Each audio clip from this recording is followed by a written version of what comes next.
ॐ स्थापकाय च धर्मस्य सर्वधर्मस्वरूपिणे अवतारवरिष्ठाय रामकृष्णाय ते नमः। आइए, श्री रामकृष्ण देव के गृही शिष्यों में जो एक बहुत महत्वपूर्ण जिनकी भूमिका थी, श्री गिरीश चंद्र घोष, उनके चरित्र का अनुध्यान हम कर रहे हैं। जैसा मैंने पहले प्रवचन में कहा था, अपि चेत् सुदुराचारो, अर्थात दुराचारी से सिर्फ कहकर श्री कृष्ण संतुष्ट नहीं है, वे कहते हैं सुदुराचारी। तो गिरीश चंद्र जी का जो जीवन है, एक तरह से यह एक यात्रा जो है सुदुराचारी से धर्मात्मा बन गए। तो ये कोई एक दिन की बात नहीं है, यह एक दिन में नहीं हुआ है, धीरे धीरे शनै शनै। तो गिरीश चंद्र की कहानी किसकी कहानी है, ऐसा अगर चिंतन करें तो दुराचारी सुदुराचारी से धर्मात्मा बनने की प्रक्रिया कैसे होती है, यह जानने की कहानी है। भोग लोलुप गिरीश, स्वयं घोषित स्वैराचारी गिरीश, वेश्यागमन करने वाले गिरीश, दारू सेवन करने वाले गिरीश, बहुत बेफिक्र, बहुत हठवादी, ज़िद्दी, ईश्वर के विरुद्ध एक तरह से विद्रोह जताने वाले गिरीश। गिरीश चंद्र जी के व्यक्तिमत्व के ये जो विविध पहलू हैं, लेकिन ऐसा व्यक्तिमत्व जो गिरीश चंद्र घोष का था, श्री श्री रामकृष्ण देव के संपर्क में आने के बाद ये सब जो बुरी आदतें हैं, ये दुराचार जो हैं, वह सब कैसे धीरे धीरे इतनी सहजता से वह सब छूट गया। जैसे कोई एक ज़ख्म होती है, तो ज़ख्म हो जाने के बाद उस पर हम दवा लगाते हैं और धीरे धीरे हीलिंग प्रोसेस चालू हो जाती है। जब पूरी वो ज़ख्म भर जाती है, उसका हीलिंग पूरा हो जाता है, तो उस पर जो एक पपड़ी रहती है वह धीरे से अपने आप गिर जाती हैं। गिरीश के जीवन में भी श्री रामकृष्ण देव के संपर्क में आने के बाद धीरे धीरे सभी दुराचार जैसे छूट गए, निकल गए। तो दुराचारी से धर्मात्मा। वैसे गिरीश चंद्र घोष सिर्फ दुराचारी थे, ऐसी ही बात नहीं, वे संशयग्रस्त भी थे। तो गिरीश की कहानी संदेहवादी गिरीश चंद्र घोष से विश्वास, ज्वलंत विश्वास धारण करने वाले गिरीश चंद्र घोष, यह जो स्थलांतर हैं, स्वयं श्री रामकृष्ण देव, उनके श्रीमुख से ये बात आई है।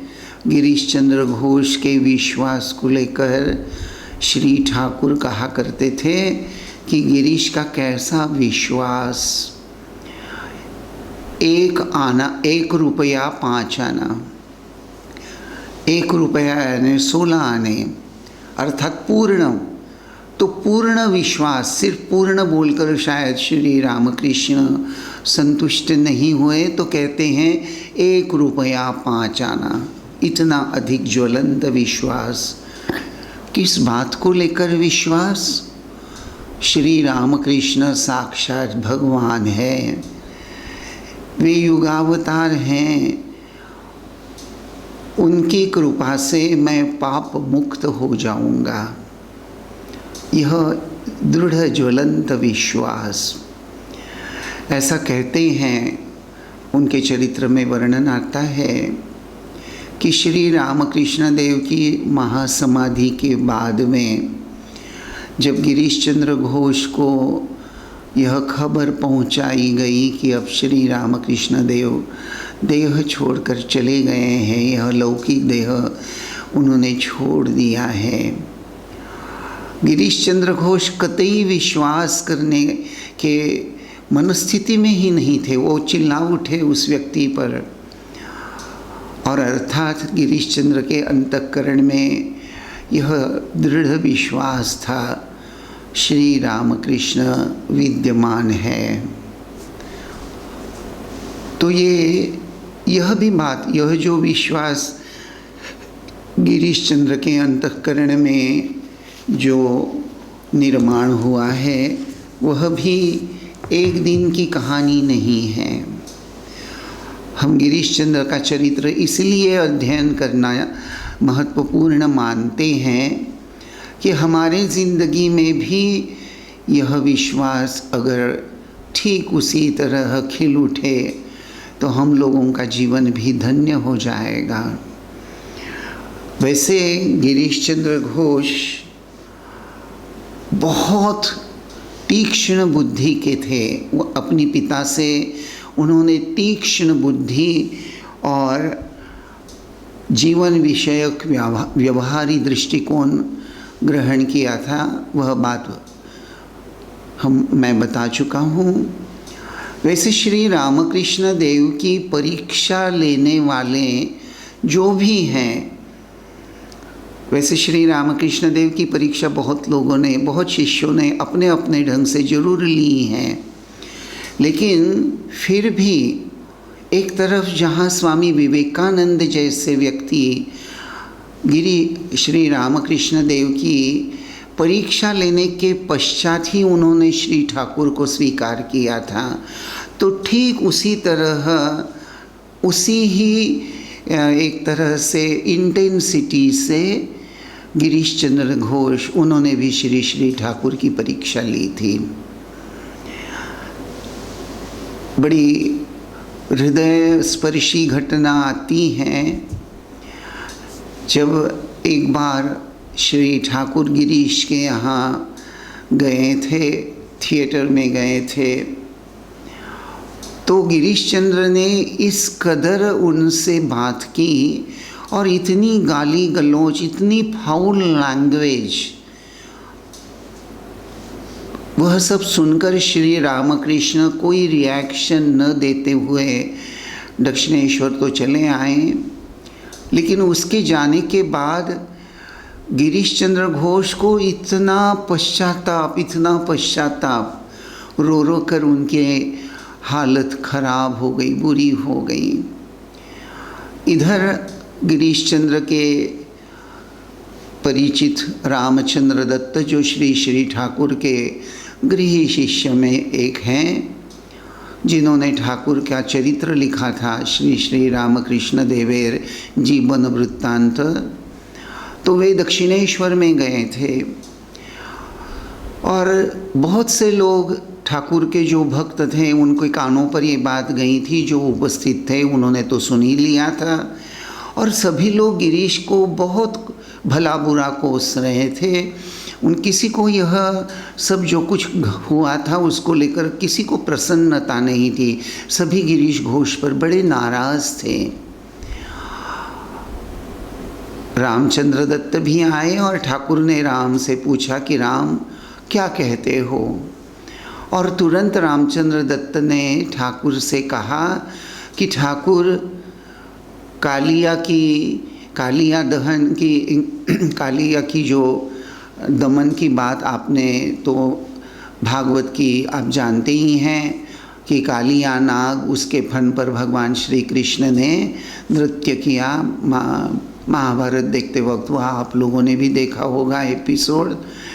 तो कालिया उसके मुंह से जब विष आया और वह उसने प्रभु को अर्पण किया, भगवान श्री कृष्ण ने पूछा कि ये तुम मुझे विष क्यों अर्पण कर रहे हो? तो कालिया ने उत्तर में कहा कि प्रभु आपने मुझे विष देकर ही भेजा है, मेरे पास विष ही है, तो मेरे पास अमृत कहाँ से आएगा? आपने मुझे तो दिया ही नहीं है, जो विष आपने दिया है आपकी चीज़ आपको अर्पण कर रहा हूँ। तो रामचंद्र दत्त ने इस प्रसंग का उल्लेख करते हुए ठाकुर से कहा कि गिरीश ने गालागाली दी है, आपको भला बुरा कहा है, उसमें उसका क्या दोष? और जैसे ही यह बात ठाकुर सुनते हैं, ऐसा कहते हो चलो इसी वक्त हम गिरीश के यहाँ जाएंगे। और रामचंद्र दत्त जो घोड़ा गाड़ी पे आए थे उसी में बैठकर ठाकुर गिरीश के पास चले गए।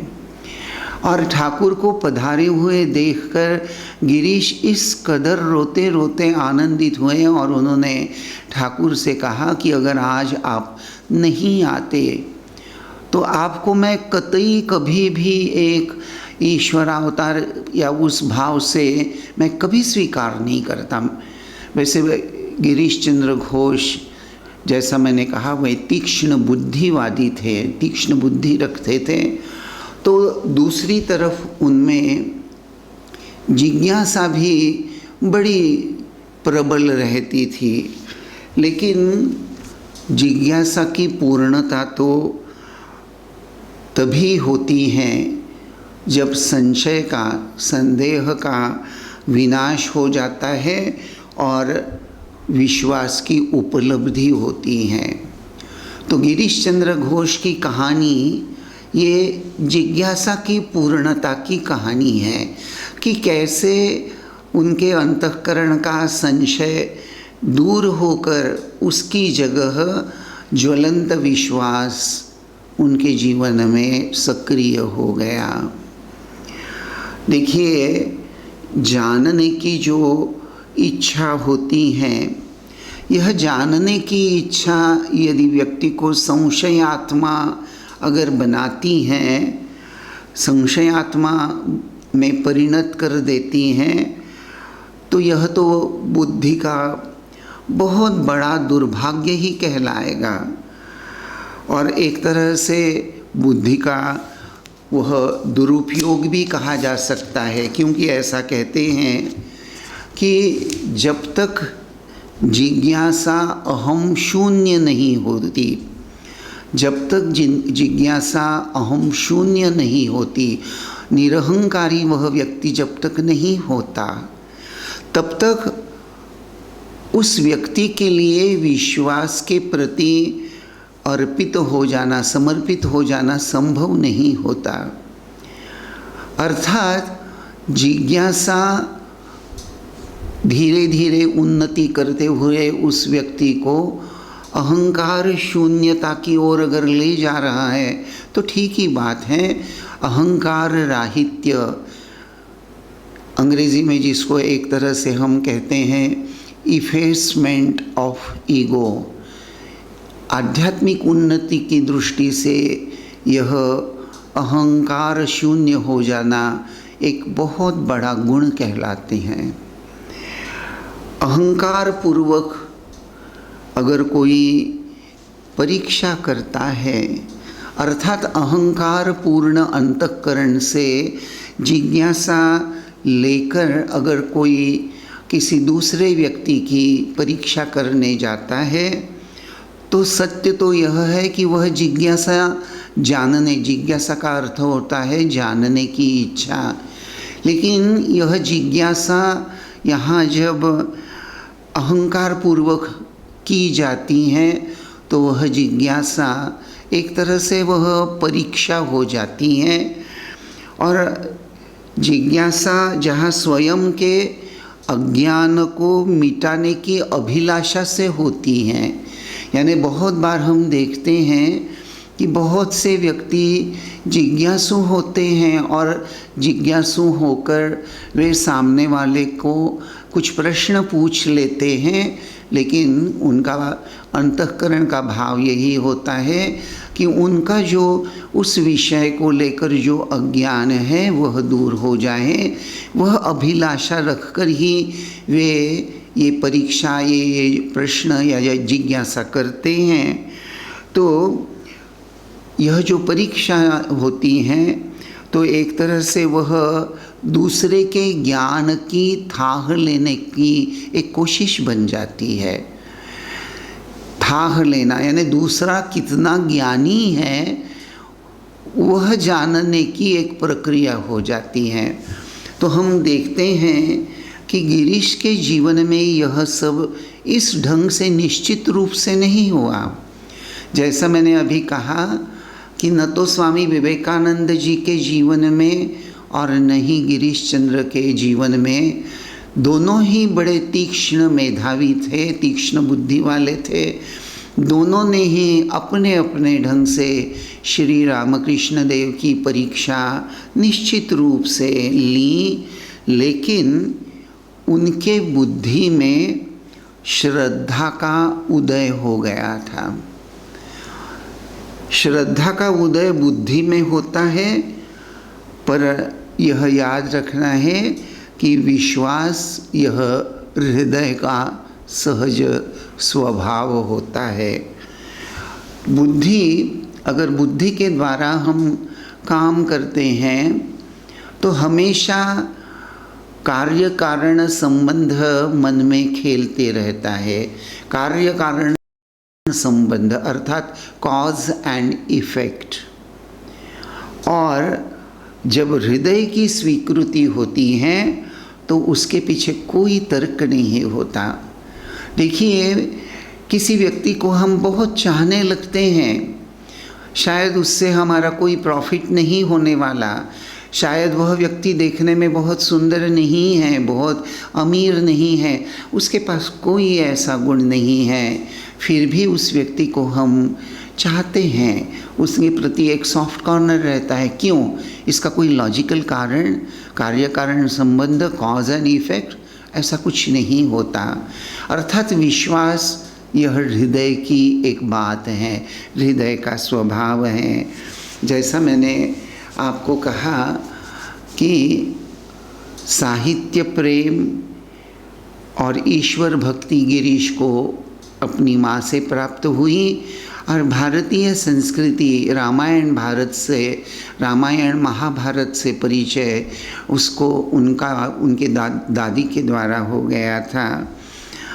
एक बड़ी सुंदर घटना, सुंदर एक इस अर्थ से कि जिससे गिरीश चंद्र घोष, उनमें ये जो स्ट्रॉन्ग विल पावर जिसको हम कहते हैं, देखिए एक के बाद एक मैं कुछ गुणावली आपको बताए जा रहा हूँ, क्योंकि ये गुणावली, ये गुण साधक के जीवन में अगर प्रधानता रखते हैं तभी वह साधक सच्चा साधक भी बनता है और उसकी आध्यात्मिक उन्नति भी होती है। तो गिरीश चंद्र घोष जो थे, उनके अंतःकरण में एक दुर्दम्य ऐसी आकांक्षा थी जिसको हम अंग्रेजी में मैं कहना चाहूँगा स्ट्रॉन्ग विल पावर, दृढ़ इच्छा शक्ति। बात ऐसी है कि एक बार गिरीश के एक मित्र जो आगे चलकर कलकत्ते के उच्च न्यायालय के न्यायाधीश हो गए, और एक बार बातों ही बातों में उन्होंने कहा कि शेक्सपियर का जो मैकबेथ नाम का जो नाटक है, वहाँ जो एक तरह से वो ब्लैक मैजिक करने वाले, विच क्राफ्ट बोलते हैं हम लोग, विच बोलते हैं, चेटकिन, वह जो चेटकिन रहती हैं, विच रहती हैं, तो उनके मित्र ने जो आगे चलकर उच्च न्यायालय में अधिकारी बने, न्यायाधीश बने, तो उन्होंने कहा कि ये मैकबेथ का बंगाली अनुवाद करना एकदम ही बहुत ही डिफ़िकल्ट है। तो जैसे ही यह बात गिरीश चंद्र ने सुनी तो उनका स्वभाव ही ऐसा था कि कोई भी आह्वान, कोई भी चुनौती अगर उनके सामने कोई पेश करता तो तुरंत गिरीश चंद्र दृढ़ निश्चय कर लेते थे कि यह मैं करके दिखाता हूँ। देखिए ये और एक गुण, दृढ़ निश्चय करना। ठीक है, अभी गिरीश चंद्र घोष श्री रामकृष्ण देव के संपर्क में नहीं आए हैं, लेकिन उनके व्यक्तिमत्व में एक तरफ आगे चलकर जब हम देखते हैं कि वे वेश्यागमन कर रहे हैं, दारू पी रहे हैं इत्यादि, लेकिन उसी के साथ साथ गिरीश चंद्र घोष में यह सब जो बहुत सुंदर गुण थे, जिसकी दिशा जैसे श्री रामकृष्ण देव ने व्यावहारिकता से ऊपर उठाकर ईश्वर की ओर उसका मोड़ घुमा दिया।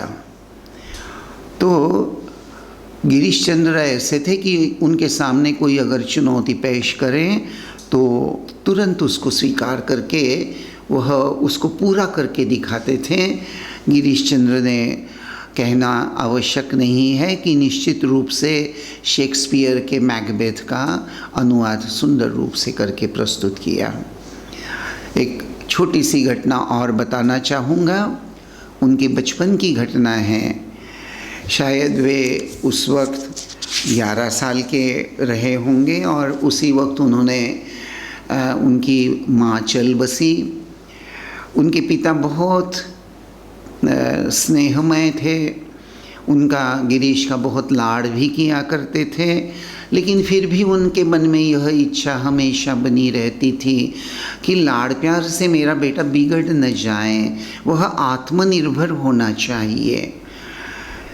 ईश्वर के व्यतिरिक्त अन्य किसी पर भी उसने निर्भर नहीं रहना चाहिए, यह उनके पिताजी चाहते थे। और ऐसा वर्णन आता है कि एक बार गिरीश चंद्र घोष अपने पिता के साथ गंगा जी में चैतन्य देव का जो ग्राम है नवद्वीप, कोलकाता से वहाँ नाव में बैठकर जा रहे थे।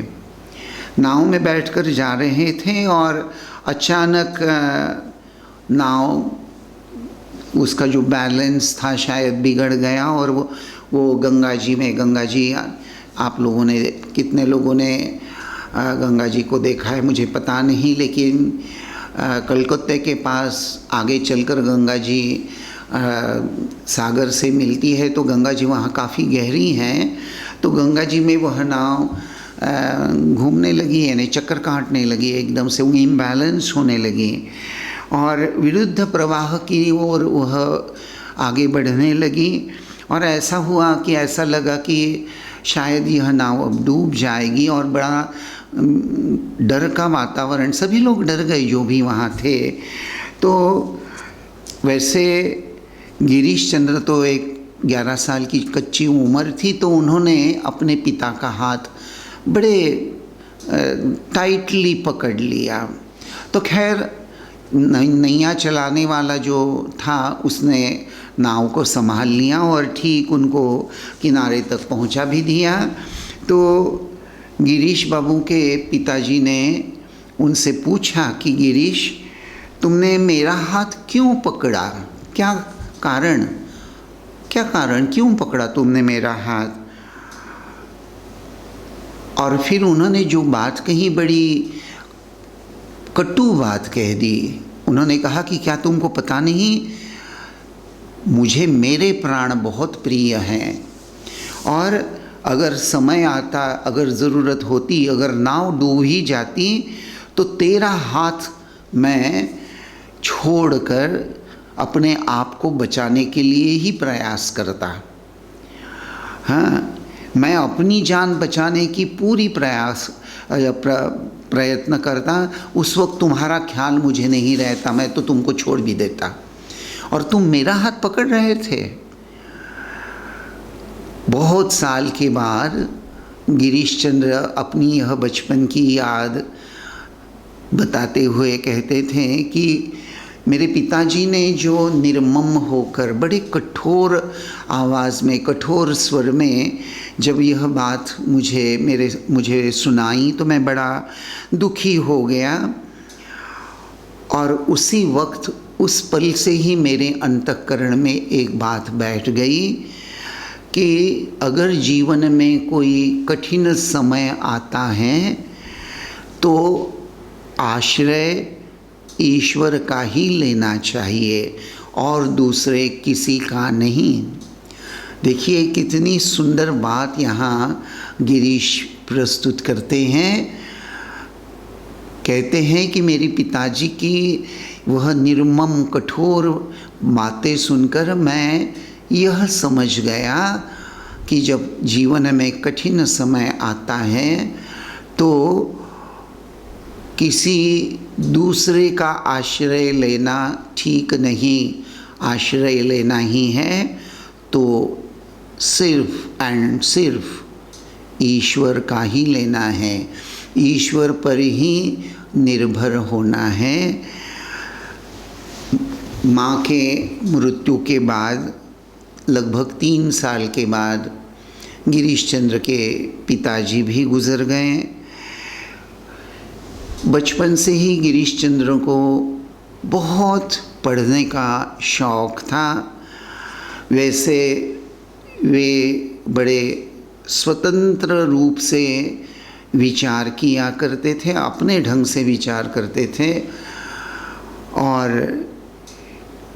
अलग अलग स्कूल में उन्होंने शिक्षण लिया जरूर, लेकिन ये जो उस समय की जो शिक्षण पद्धति थी वह उनकी ज्ञान पिपासा तृप्त नहीं कर सकी।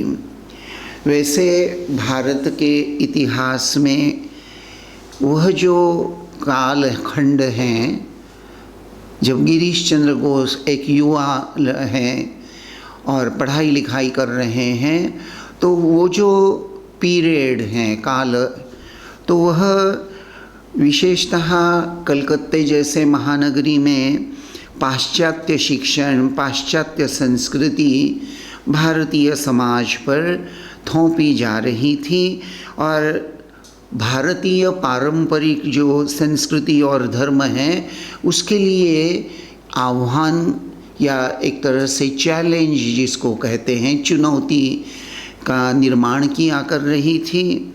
और उसका परिणाम यही हुआ कि गिरीश के वो जो जनरेशन हैं वे सभी लोग एक तरह से अनिश्चितता, नास्तिकता और सांस्कृतिक एक कन्फ्यूजन उसको लेकर बड़े हो रहे थे। वो जो पूरा परिवेश था उस परिवेश में ही ये सब बातें इस कदर मंडरा रही थी कि उसका प्रभाव युवकों पर विशेष रूप से आ रहा था। यौवन के दहलीज पर खड़े गिरीश घर में भी और समाज में भी इस अशांति का जैसे सामना कर रहे थे और उनको कोई इस इम्प्रेशनेबल एज में उनका मार्गदर्शक कोई नहीं था। और इसीलिए शायद धीरे धीरे गिरीश दारू, वेश्यागमन, हठवादी, ये ज़िद्दी स्वभाव इन सब में बह निकले। लेकिन फिर भी गिरीश चंद्र घोष ऐसे थे कि एक तरफ तब जैसे मैंने अभी कहा कि जैसे दुर्गुण का पुतला, लेकिन फिर भी गिरीश चंद्र के अंतःकरण में जो ईश्वर भक्ति और एक अपूर्व संवेदनशीलता थी उनके अंतःकरण में। तो मोहल्ले में कोई भी अगर बीमार हो जाता, अगर कोई किसी को दवा के लिए पैसे की ज़रूरत होती, अगर मोहल्ले में किसी की मौत हो जाती, देह छोड़ जाते और उनका अंत्यविधि करने के लिए कोई व्यवस्था देखने के लिए कोई नहीं है, ऐसी अगर परिस्थिति है तो गिरीश चंद्र घोष वे तो एक तरह से युवकों के लीडर हो गए थे। वे सब ये सेवा कार्य उस काल में भी किया करते थे। और गिरीश चंद्र घोष ने होम्योपैथी का भी अध्ययन किया था और सभी को वे होम्योपैथी दवाई देकर रोग मुक्त करने का प्रयास करते थे। तो एक तरह से यहाँ हम देखते हैं कि गिरीश के जीवन में प्रैक्टिकली उनकी 11 साल की उम्र के बाद आगे चलकर यौवन के दहलीज पर एक युवा गिरीश, तो एक तरफ एकदम से बेछूट स्वैराचारी जीवन, तो दूसरी तरफ गोर गरीब इन सबके प्रति ज़रूरतमंद, इन सबके प्रति अपूर्व संवेदनशीलता, सेवा करने की भावना, ऐसा अपूर्व मिश्रण उनके जीवन में है। इस बात की चर्चा हम अगले प्रवचन में करेंगे। आज बस यहीं तक। ओम शांति शांति शांति। हरि ही ओम तत्सत। श्री राम कृष्णार्पणमस्तु।